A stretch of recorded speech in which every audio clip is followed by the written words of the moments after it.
I wanted to take a minute today at the beginning of the podcast and say thank you to our sponsor, Huber Engineered Woods. Huber has actually been a sponsor of the podcast since 2020 when we decided to start this little endeavor. Without our sponsors, this content is probably not something that happens. But I think the best part about having Huber as a partner on this is it's an incredibly authentic alignment. Peter, Steve, and I all use Huber Woods. I've been using Advantech Subfloor for coming on probably 21 years now. I've been using Zip System and Zip System with the insulation on the back, the Zip R, since 2013. It's a system that I believe in. That systems approach where things play well together. They have design parameters that allow you to use their system for what you're working on. It works. Their tech support's there. Their knowledge is there.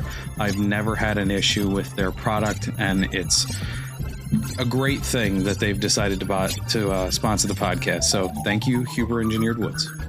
Pete Yost here for the Unbuilt It podcast. I'd like to tell you a little bit about our sponsor, Santa Fe Dehumidifiers. The first thing I want to tell you is that they have a dual-coated coil system that makes the coils last about 5 times longer. And that is why they can do a leading peace of mind warranty featuring a 5-year full replacement on the unit and then 1 year on parts. And they're innovators for the whole house dehumidification and crawl space dehumidifier systems.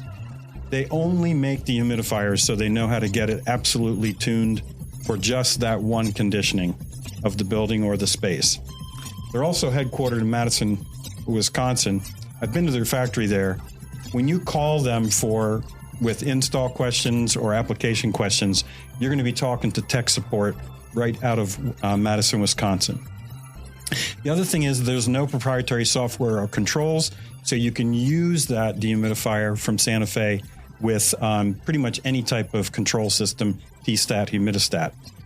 Really easy to install. Even I installed my own Ultra 70 whole house dehumidifier in our own home in the basement. Really easy to install, and it has been working fantastic. So we're really happy to have Santa Fe as our sponsor for the podcast. Welcome to the Unbuilt It podcast. I'm your host, Peter Yost. To my right, I have Jake Bruton, and to my left, I have Steve Basic, my co-host. He got my name right that time. Hello, good afternoon, and welcome to the Unbuilt It podcast. Apparently, Steve did a couple of Quaaludes before. He's trying out for NPR. Today, we're going to return to the topic of window installs because way back, maybe Jake says over 100 episodes ago, we did talk about the basics of sort of phase sealed installation versus drained rough opening. But we want to come back to this topic because it's kind of a personal pet peeve of mine that our window installs are pretty complicated. And the more complicated the wall assemblies get, the more complicated the window installs get. So we're going to do a bit of an update on this conversation. But let's start by creating a little bit of tension. That not attention, but tension. Steve and I have had long, great conversations. They're not arguments because we respect each other's positions quite a bit. Poninions? I like a panini. I have Poninions. I kind of feel that there's an opportunity, but also a risk for manufacturers of windows to become more involved in the window installation process. Because I think one of the problems in our industry is that everybody makes individual components, and that allows everybody to point the finger at somebody else when it comes to part of that assembly failing. Don't you think that's by design on their part? Well, that is the question. And that is why every struggle that we have can always be turned into an opportunity. So like when Huber started to combine functions of sheathing with weather-resistant barrier with insulation, that's super challenging, but it's also an opportunity because if you develop a system that makes everybody use all of your products rather than just one or two, that's a market share issue. So I'd like to see a window manufacturer say, hey, if we do become involved more in the installation, isn't that an opportunity for us to sell a system of products where we say, hey, you got to use not just our window, you got to use our tape, our sealant. Okay, so that's how you would see a manufacturer being more involved by selling the accoutrement that go with it? potentially, if you create a system and you make your warranty connected to the systems of those products, you're creating a lock on all those elements of the window install. It's an opportunity. But it also, Steve, I'm expecting to weigh in, it's taking on risk that they don't need to do, correct? Yeah. That they currently don't take on. Yeah. And it's like kind of asking you, I don't know if it's the same, but asking you, when you give building science advice in a report, should you take responsibility for the execution of that advice? It's a great question. And you're probably not going to like the answer, which is as a building enclosure consultant who does not have a stamp, right? I advise and make recommendations to the architect of record or the engineer of record. So it's a cop-out in a way, right? So why doesn't the window company say, well, here's our advice on how to install the window, but it's really up to the licensed general contractor to get it right? Isn't that what they're doing now? That is, but that's my argument is if I'm a window manufacturer. I mean, if I'm a window manufacturer, like, what's the upside to this, right? Okay, I sell 5 million windows a year. Now you're asking me to take more responsibility. I don't sell any more windows. I might sell a gasket or two. But I would almost guarantee if I sold a gasket, some type of system, let's forget gasket. If I sell a system that costs an additional $30 per window, over the course of that year selling 5 million windows, will I make money or will I lose money on the warranty because I've taken on that system? Yeah. Well, and I'd make the argument that the people that are going to go ahead and buy the extra part, the part that they weren't selling before, will be viewed as the extra part, are the people you don't have to worry about. It's the people that are going, I don't need to buy that crap. Yeah, I just get some other tape. Home Depot has this tape, and I can get some caulking and do this, and they're gonna not buy the extra anyway and concoct their own because they got their own Poninions. I can't believe you remembered the way that I mispronounced that word. It's terrifying. I think the listeners did too, if that helps. Listeners, please send an email to us. Title of the episode, Poninions. Poninions. Pete's Poninions. There's a high five coming. Listen for that. I was not involved in that high Pete's five. Poninions on Windows. Hear and see. But it's hard because as a manufacturer, the question is, where does my responsibility stop and somebody else's begin? And that's part of my answer, which is they are getting pulled in for responsibility all the time. But they aren't, because if we had a window and we've had like window leak, so we call the Marvin rep. Marvin comes down and says, well, that's not the window, it's the way it was installed. Then they walk away. Yeah, because that's not my problem. The unit isn't leaking, and if the unit doesn't leak, I'm on the road. Yeah.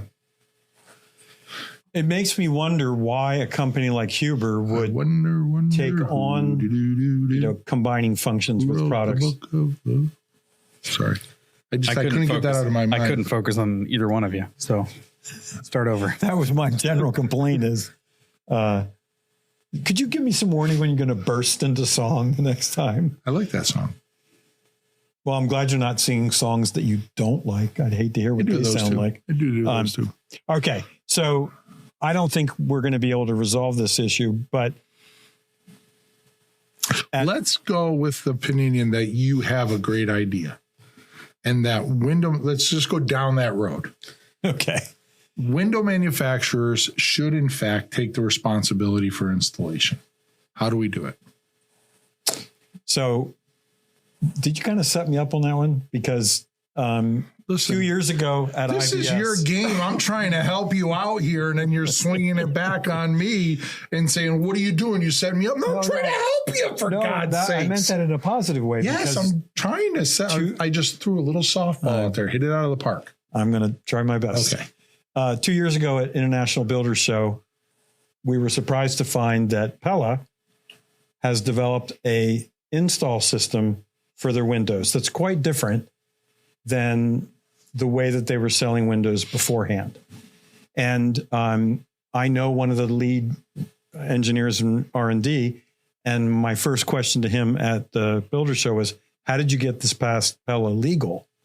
Because you're clearly becoming much more engaged in the window installation process. And he didn't say so in so many words, but I could kind of see that what he was saying is the technical development was as challenging as the legal development. But see, you go down this road when we have private conversations. And my problem with that is I think you're mincing ideas. Because what you want to do is you want the window company to take responsibility for the installation in terms of water management, air management, and installation relative to, say, control layers. What Pella did is nothing like that. All Pella did was say, we figured out a way where we can install a window on the second floor from the inside successfully. Yeah. It's not water management. They didn't change. It's nothing. Yeah, it's an attachment process, not an installation process. I mean, it is because it's part of the installation, but it's like saying, hey, come look, we did a new nailing flange on our window. It would be nothing more than that in my eyes. These are my... Very quickly, for transparency too, we should say Pella does sponsor the Build Show. They are not a sponsor of our podcast, although we are recording at the Build Show's studios too. Well, I think it's also fair to say that I don't know if all of us do, but I certainly have strong working relationships with Pella, with Anderson, and... Well, I think we all know people there. Yeah. And it's a question of, do we use some of their products or not? But it's probably for other reasons. It's not that. But I'm strictly like, let's forget about it. Let's just call it XYZ Windows. Okay. XYZ Windows has a really cool attachment method. That doesn't do anything for water management. That's true. That's right? true. They've solved some problems. And what's really interesting, and I didn't do it and I regret doing it, somebody posted installing a window with a new attachment method and said, this saved us an abundance of time. Like, we installed these windows in half the time. And I was going to write a comment asking, did you charge your client half the price? Right? Or did you just absorb it as a benefit? Right? So I'm guessing, knowing that person, it was the latter. Right, that they just absorbed it as a benefit. So not all great things get passed down the line. So my question is, and I wonder, I'm not pointing any finger or anything. The going back to the steady set system, one of their things is like, now you don't have to put up scaffolding to put up windows on the outside of the building. You still have to get to the outside to do your water management. I wonder if that's going to make water management details more difficult, because people aren't going to take the ladder work and the ladder setup as serious now, because you don't have to carry a window up it. You're just going to put up an extension ladder. Are you not going to do as good a job? And you're going to reach, you're going to put the tape, I really can't apply any pressure. It's up there. It's good enough. Like, I wonder if it's going to be a detriment to the, like, I know that I've worked with crews in the past that if they now don't have to put up scaffolding and now they just have to put up an extension ladder, they own crappy extension ladders, and now things will go downhill. Like, I wonder if there's instances. I'm sure there's instances of both, but and a little side note, I do like the fact that they've added little basically nubbins to the bottom of the unit that lifts the window unit up off the sill. It's very smart. Which is that's a good drain. Yeah, I mean, I think it's a well-engineered system. I just don't think it's doing, like, you're talking about apples wanting to solve for apples and they're solving for oranges. Got it. In my eyes. But getting back to it, so we've had this conversation about, okay, so we want to go down the road. We want to have the window manufacturer take on ownership. What does that look like? Yeah. Well, so some time ago, many of the presentations I do for building science on windows, I'll say something that along the lines of, we can take a really inexpensive car, drive it 70 miles per hour into a rainstorm and it doesn't leak. We build houses that sitting still leak water. And one day it occurred to me, like, well, why is it that car doors don't leak? Given that they are being driven at 70 miles per hour into a rainstorm. So then I jumped to the idea of, Are you going to make an argument that we should unionize? Is that what it is? No, it's like, to me, better than sealant is a tape, but gaskets are better than tapes because inherently the gasket has a longer life for what its function can be. And so I've always thought is that purely because of thickness? It has to do with the fact that it's not relying upon stickiness. It's relying upon contact and compression. Okay. And so I've always been told, the reason we don't use gaskets throughout the construction industry is that compared to liquid sealants and to tapes, gaskets are just really expensive per lineal foot compared to the other two. And then I thought, well, wait a minute. Window installations are already really expensive. Why are we shying away from gaskets just because they cost more? That doesn't seem, we should do some evaluation of how much better we might do with a gasket. But the reason for that is in cars, we've eliminated that choice. In houses, we haven't, right? So the car, the engineer says, okay, we're going to build this X19 car. We're going to use this gasket. It's going to seal it up. That's how we're building it. Mm-hmm. And that car gets built. In a house, you might say, well, this is how we should install the windows. Well, we really don't need to do that. We can buy a cheaper tape. We can do this. We can do that. Yeah. You've put the choice on the person doing the work there. In the car manufacturer, that choice doesn't exist. That choice exists only up through the design of the product. I agree with you. And I think the other thing is that you can't, in a house, you may have a window that leaks for years and not find out until many years later, and it's a failure. When car doors leak, everybody sees it. It's, you can't almost immediately because we've had a car, brand new car, and it leaked, and my wife brought it back day 2. This window's leaking. There's a puddle on my rug. I can't imagine how fun that conversation was for somebody. Matt and your wife. So, but I think that's part of the difference is houses. And that's, when I talk to clients and say good things cost money, like a window that doesn't leak costs money. Yeah. If I buy $100,000 window package, I'm not going to cheapen up and save $3,000 on tape.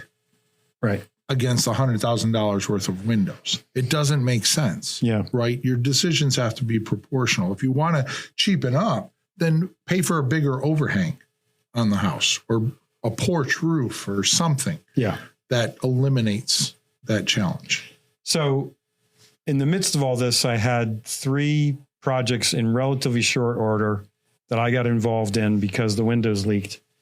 And in every case, the person driving the bus, in one instance, it was an architect, and the other 2 was the builder.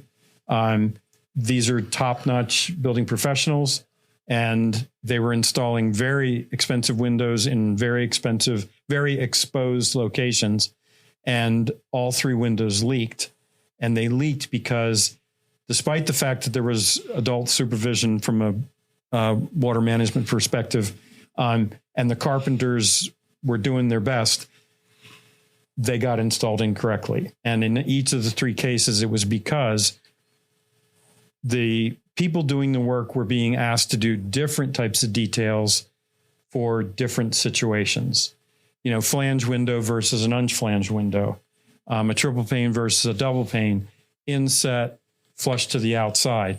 And there were enough of these variables that things didn't get done right.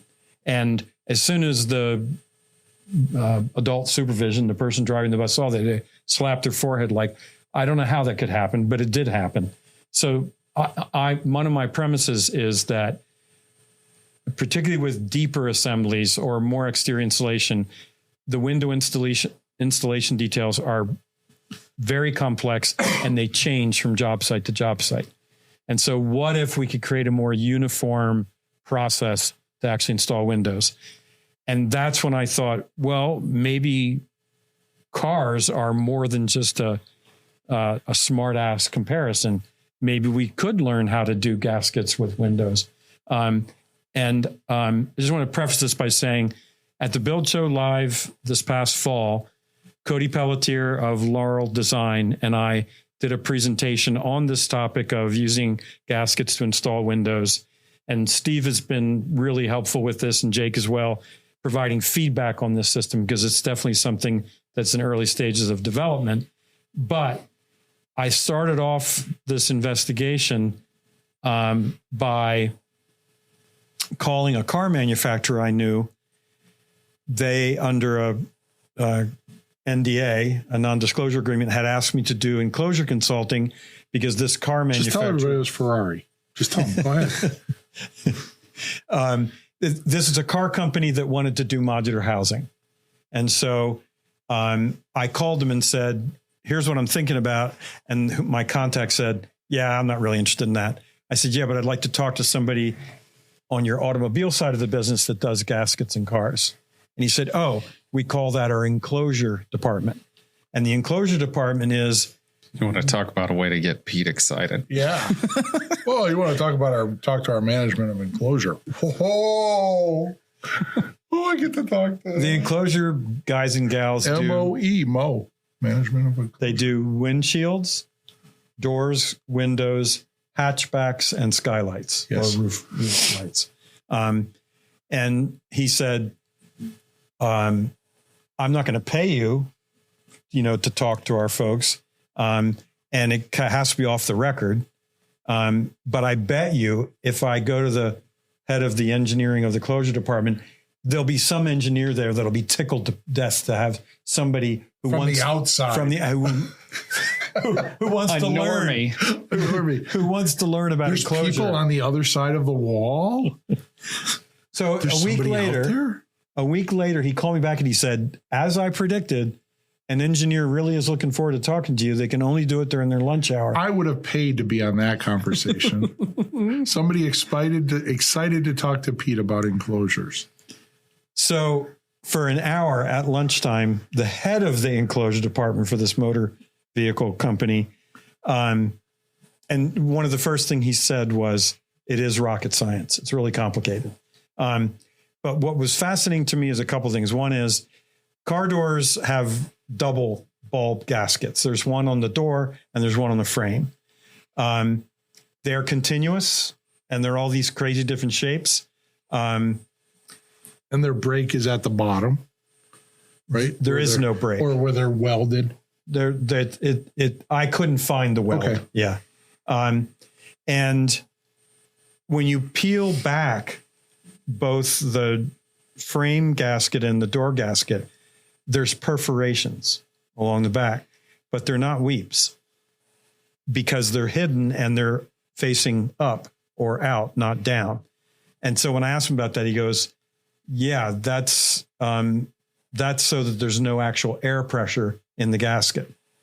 And I said, well, don't you want it to be airtight? He goes, no, because if both the gaskets were airtight, you'd never be able to slam the door. It would go bump and bounce right off. He says, so that's pressure relief. We want them to collapse. We want them to collapse against each other. So how much they're compressed is a big deal. But he said the screwy thing is that, yes, water management of those double bulb gaskets is important, but as important, if not more important, is sound transmission. Those gaskets are largely about sound, reducing shake, rattle, and roll, he calls it. Now, no roll, but shakes and rattles. You hope no roll. Pardon me? You hope there's no roll. You hope there's no roll.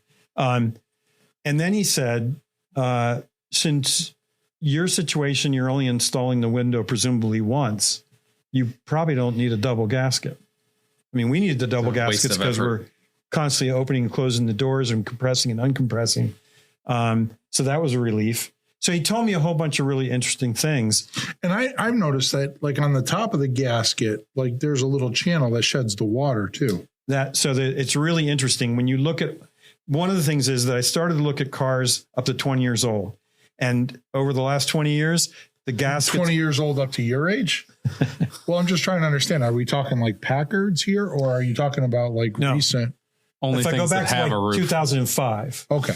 Between cars up to 20 years old, not your age, up to 20 years old. Okay. And they really haven't changed that much in the last 20 years. They're very homogenous now. They are. But prior to that, they were all over the place. So there's been some success in design stories with that. The only place on the car door that is where there's something in addition to the double bulb gasket is along the top arch. And there's a fin gasket that is attached to the door and is the first interceptor of water getting in. And that is a gutter. It guides it to the other parts. So that's one thing. The second thing is they're incredibly shielded. The two gaskets where they meet, there's a big air pocket in front of it. And so I was washing the car and I thought, I'm going to find out how much water gets through the gasket. So I happened to find a paper straw cover wrapper sleeve. I tore it into little sections and I took that really absorbent piece of paper and I put it half inside the door and half out the door, and then I closed it. And then I washed the car. And when I washed the car, I had these little pieces of paper stuck all over a bunch of car doors. None of them was even wet. They didn't. So because if it got past that gutter, it would be a pain in the butt every time it rained. It's also, Joe Stieberg has a great building science insight about taking a cup and turning it sideways in a storm, and how the water drips this way, but it can't get driven in because there's an air pocket. That's shielding. That's exactly what happens in car doors. They're way back in so that the water would have to be driven with really incredible force to actually get into that chamber to the back where the gasket is. So the two things I learned from these guys an hour at lunchtime. It's like a 2-stage joint. It is. Yeah. It is exactly like a 2-stage. High five there, buddy. That's exactly what it is. Because Joe describes the way 2-stage joints work in double sealant commercial building walls, facades. So the long and short of it is that I've been doing some work in this area. It's been super fun and entertaining. And when we were developing this for the build show, I said to Kristen, the person who was helping me organize the session, it'd be really nice if I could get a European flangeless triple pane tilt turn company involved. She says, we work with Octoplast. I said, who's Octoplast? She said, it's a Polish triple pane window manufacturer. And that led Steve and I to end up at Laurel Design in Boston, because Cody Pelletier is the president of that window dealer, working with Octoplast and Aluplast as his two types of windows he does. And he's super interested in insulation, does a lot of troubleshooting on insulation. So he actually stopped what he was doing and worked with me on the session at the Build Show Live back in November. So we've gotten some interest. We've talked to the three of us have actually talked to a couple of window companies about this topic. And there's intrigue, but it's slow in developing.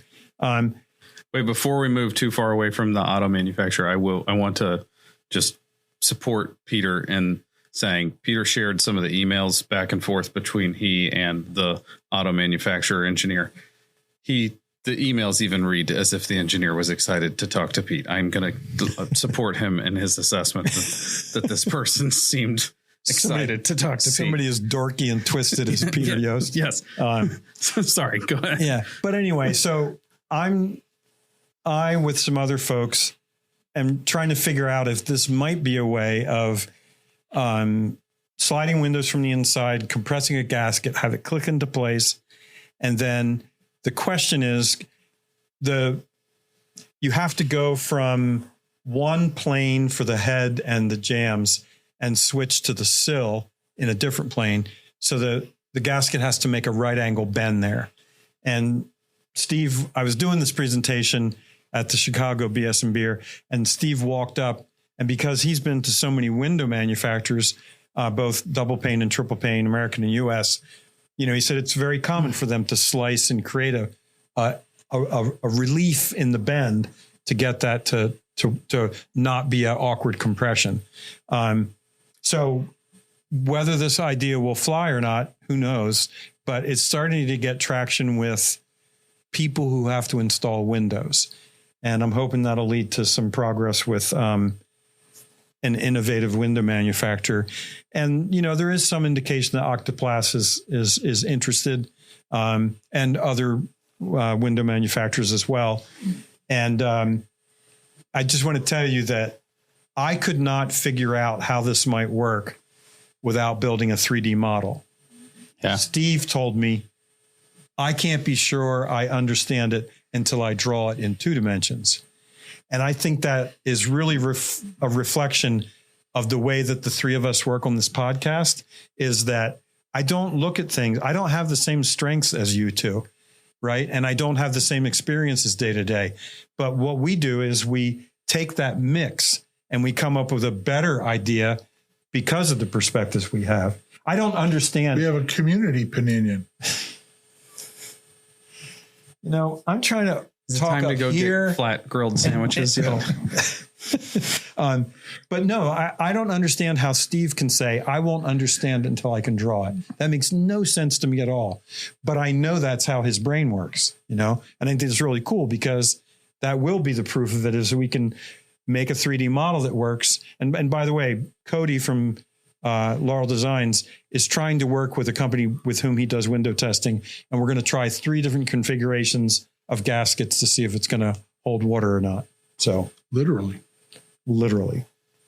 Or hold out water. And Steve, I think that one of my big things with the gasket system is, if it was installed on the window, then the window manufacturer would install the gasket.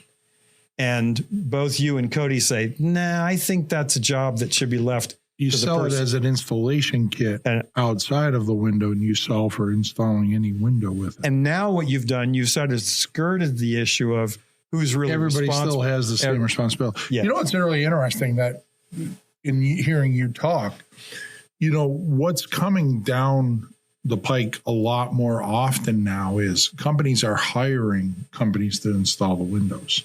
Like, the framer isn't installing them anymore. The general contractor isn't. Yeah. The window company is. Yep. And it's really interesting, because I just gave a talk to probably one of the best builders in Boston. They asked me to come in and talk about windows.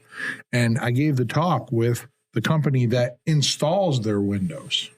So they don't even install their own windows. They'll spec it, and they own the window. And this is residential, single family? It's residential. And they do very expensive window systems too. But it's really interesting that they don't trust anybody, that they have a specialized person come in and install the windows. I mean, the house that we're doing has a general contractor, but we had a window installer, and then we have somebody, the insulator comes and air seals the window. And then, the siding guy is taping it on the outside. It's like there's a whole bunch of people now touching that window that aren't even the general contractor anymore. Yeah.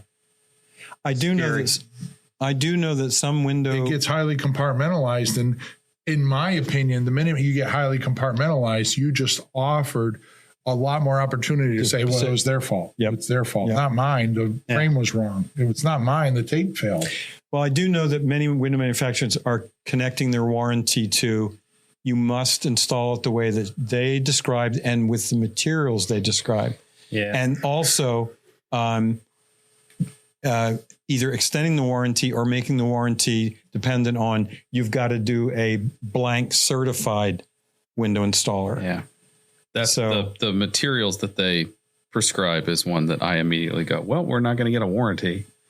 Like, there's, up until recently, there was a window manufacturer that was still selling butyl tape as their preferred tape. And it's just like, we haven't used butyl tapes in 15 years as our standard tape. Like, what are we doing? Like, get with the times. And it's like, the second you start telling me I have to do it this way with these materials. That's a libertarian in you. And fair. As opposed to I want I want the window manufacturer to tell us exactly how to do it and to take all the ownership for it. Well, that's the People's Republic. That's Peter's version. You know, I was thinking that the whole time he was talking. When he and I were doing home building crossroads, and Steve said, Peter from the People's Republic of Vermont, we got a guy who was totally irate that Steve was dumping on me for being a communist or something, and it was a joke.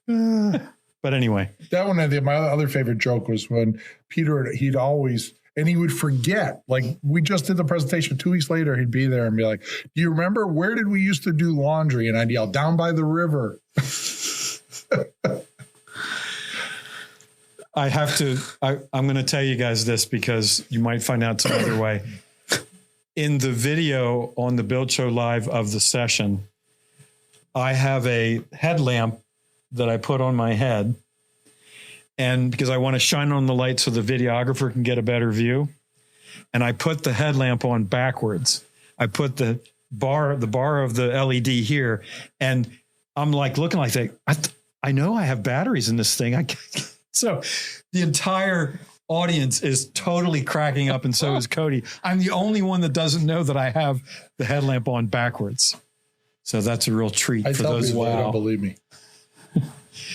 So anyway, that's something that we're all working on. It's kind of cool, but we're all just trying to do better buildings. I got a quiz for you guys. I like quizzes. If the lightning strikes, who's the first one to get hit in an orchestra? The conductor. This is like playing Wordle and getting it on there one you try. Go. The conductor. You got it too. You just let me say it. Yeah, it was very kind of you. That was too easy. Thanks for listening, folks. We hope you have as much fun watching these as we do making them. See ya. Bye-bye. Have a good day.